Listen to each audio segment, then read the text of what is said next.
Very good morning, everyone. Tasing na election haidokre. Aduga ai tasing na ID tasing na kan kalude.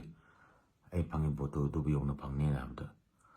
Ade handaki irang si kaiga tasing ai election campaign taw duga live pub na ID. Ai hoi MPP na support obi diga haitare.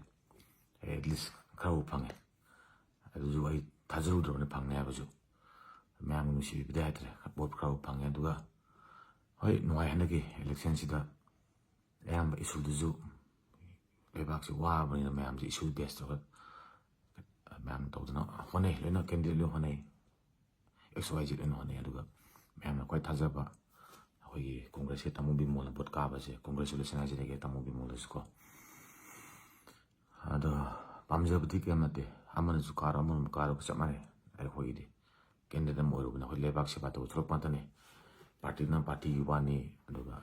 Kennedy ke koi di pandam di lepak seba tok dune chamane amana ka jamang ka ju chamane hoi di baru pandam di koi lepak seba tok dune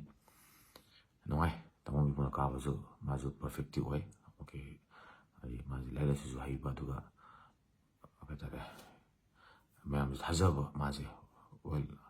ko educated person namane na de lonely person tok puna pam ni hai parliament person wangang amni thajabagi achauba on ufang hoina sizu ai congress party to ai congress na hajage ado aina se sajani mudi se boroi gre mayam gi pin da ba election to na budramani maru bi se imanga tare bi se lebak sang wari se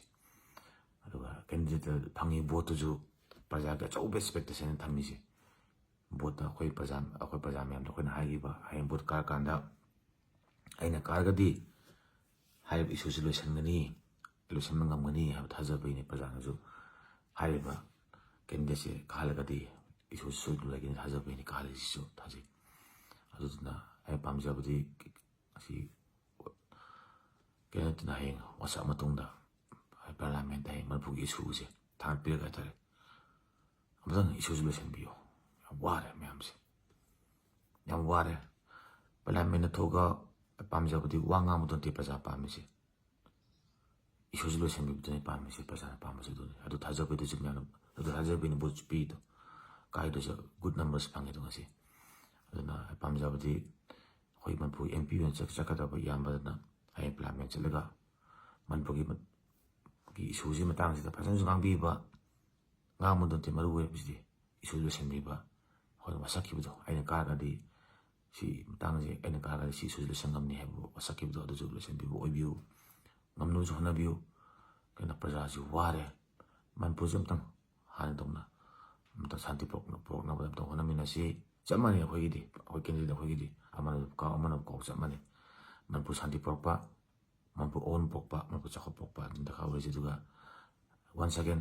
ai praja mem ai bot pipi ba no sin pipi ba voters mem na joy thank you very much hajage aduga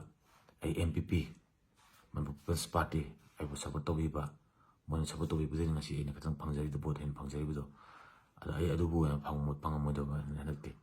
ari da ki phibum je di boju da udra bina do ai kisu ingana brete ai le bak se ba to gini do gi ju khali duga ada ki hari ba me apun jo hanami ne kisi ada praja me su sida kata change sam pam do me adu do ubi daga ha tare ko hoi kari ba candidate na su man po jan kan bi wona request of sage daga phaba yai phaba man po mcmc handing nuai ba handing chakor pa handing phaba man po mo oin da man po sa yamina si duga lemni fruit myam si gan taminaga ajob khuna yam chemina si hajage aduga congress sen tu hoi awdari kare ba ai marup ko maju ai congress to jage congress ki monoi myam chalaga hatare man pujam da kan voice habi wada voice habi ngangbiu parliament da ngamodon da kai wudi tabon othopi budani tabon thopiro da man pujam tang haano santi no pubiro wajim myam request of sage thank you very much myam thajaba mangan bi no da hajage thank you